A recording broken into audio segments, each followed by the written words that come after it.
Dude, I miss you guys. This is gonna be, let's see, chapter 9, lecture B. We went a little out of order. I kind of wanted to cover Lewis structures before we finish this part in chapter 9, because then we have a better idea of bonds and what makes up bonds before we talk about bond energy. So we're gonna briefly discuss bond energy and do some calculations and see how we can figure out the enthalpy of a reaction, or at least estimate it really closely using bond energies. Okay, so when bond breaks, energy is required. When a bond breaks, an energy is required. And that should make some intuitive sense. So for example, if I want to break this cap off this pen, which I won't actually do, but let's just use this as a demonstration. If I want to break this apart, I have to apply energy. So energy was required for me to pull it apart. Now the opposite, remember energy is conserved, occurs when you put things back together. Now it's in a more stable state. So energy is required to break something, and you release energy when you put it back together. If you remember, if energy is required, that means the energy is positive. So the enthalpy is positive. But when it's a bond is formed, energy is released, and therefore it is negative. All right, so I ask you in example number 1 to calculate the delta H of a reaction for the chlorination of methane to make chloroform. Chloroform is that cool stuff that makes you unconscious and that they used to give pregnant women in labor. Good times. All right, so it gives you several different bond energies, and what these are is, in order to, for example, break a carbon-hydrogen bond, it would take 413 kilojoules per mole. So if you got a mole of carbon-hydrogen bonds, it would take 413 kilojoules to break every single one of those bonds. And the same goes for all of these things.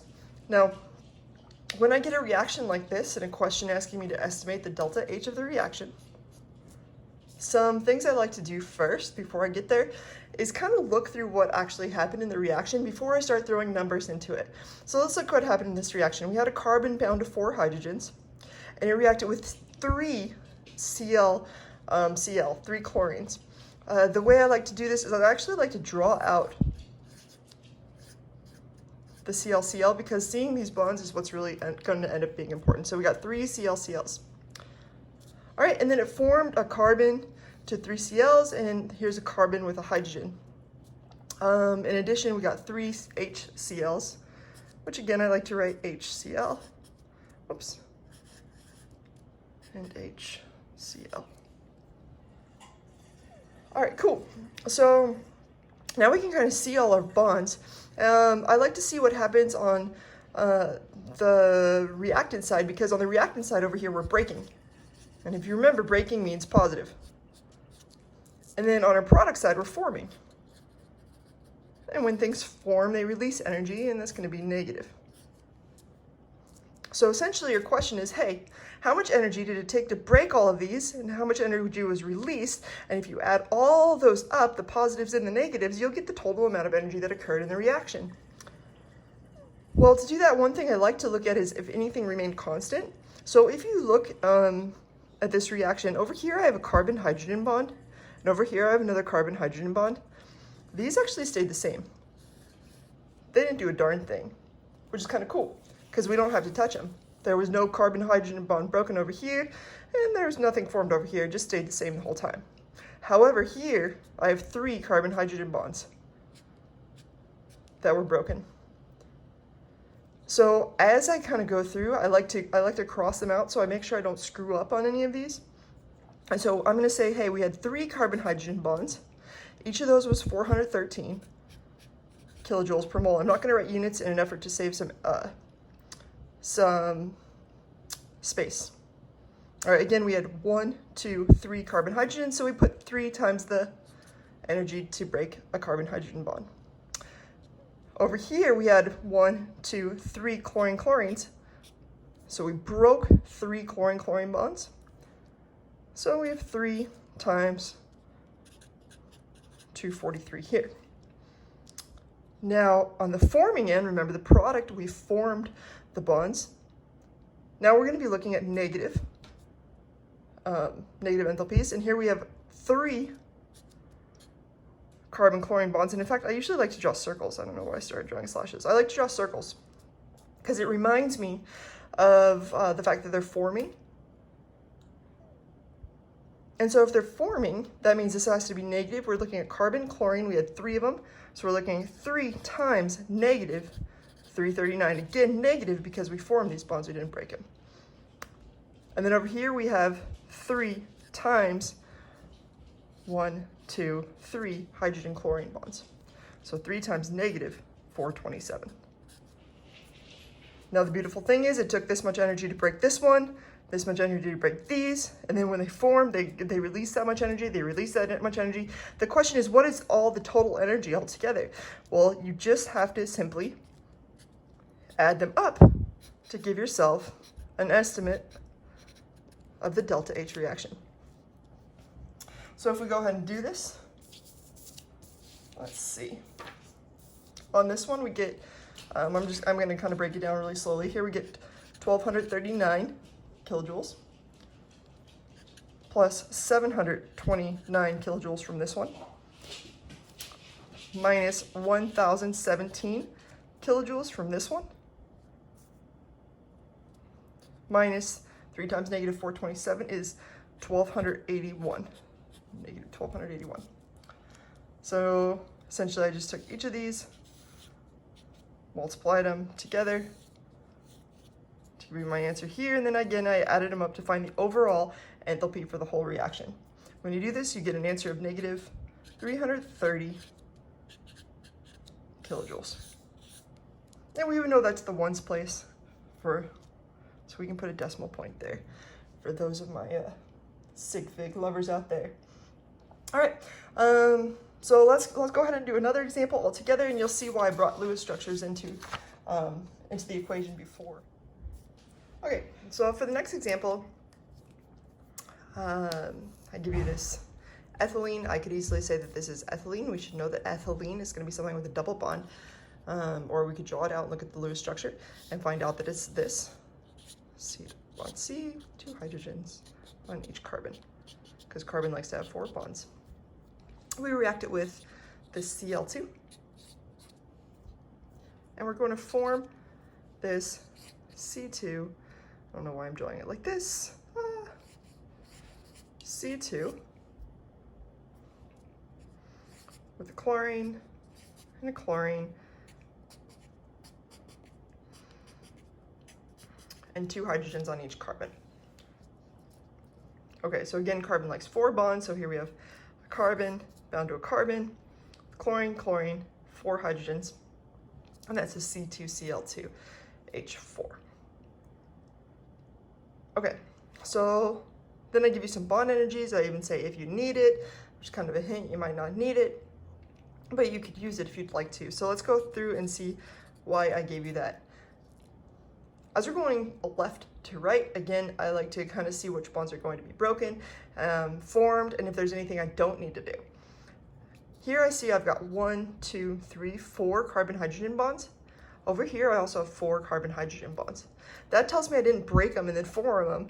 I just didn't do anything with them. If you got a carbon-hydrogen bond, yeah, you could do the math to break them, and then over here you form them. So essentially you'd add them, and then over here you'd subtract them. So you're doing yourself a disservice and a lot of extra time.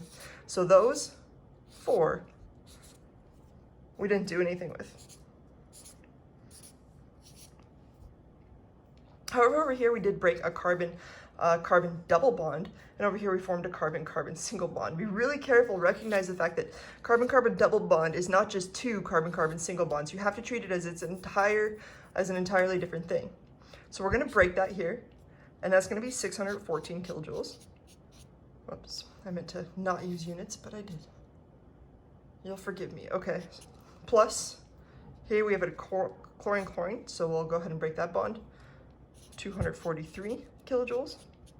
We only had 1 of them, so each one of these is times 1 mole, minus, or I guess I could say plus, here we formed a carbon-carbon single bond, so that's going to be 1 times negative for a carbon-carbon single bond, 347 kilojoules, plus we also form 2 of these carbon-chlorine single bonds. So that's 2 times negative 339. This over here would give me 678 kilojoules. And essentially, if I go through and add them all up, I believe I've accounted for everything, and I get an answer of negative 168 kilojoules. It was an exothermic reaction. It released heat. So that tells me that it went from being less stable to releasing energy, meaning this product was more stable. All right. There's one more thing I wanted to talk to you guys about that really wasn't originally written. I'm sure I'll add it to the worksheet just for y'all. And that's the difference between cis and trans. Cis is essentially going to mean same. Trans is going to be opposite.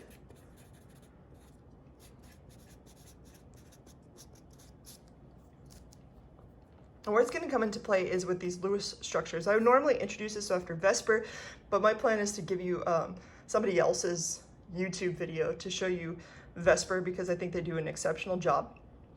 And so you might want to go back and look at this after you've learned Vesper. And here's the principle behind it.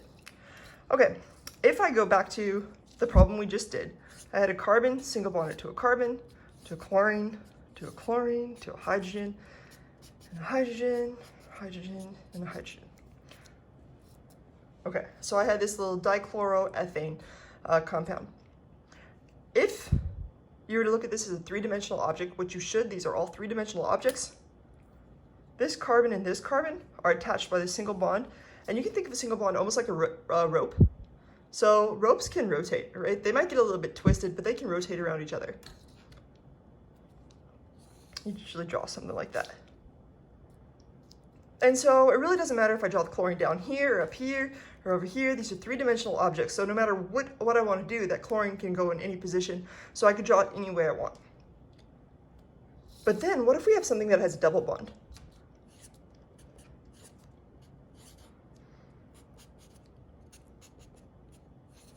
Like this. Well, a double bond is very different from a single bond in that it can't rotate like this. So if you imagine you've got 2 ropes and you start twisting them around each other, they get all twisted up, right? And you can't go any further. So really, this structure is one in which the chlorines are pointed up. And if you start to twist, well, it's not really, you can't twist because you can't keep a double bond if you twist. And so there's 2 different structures you could draw. You could draw this one, or you could draw this one.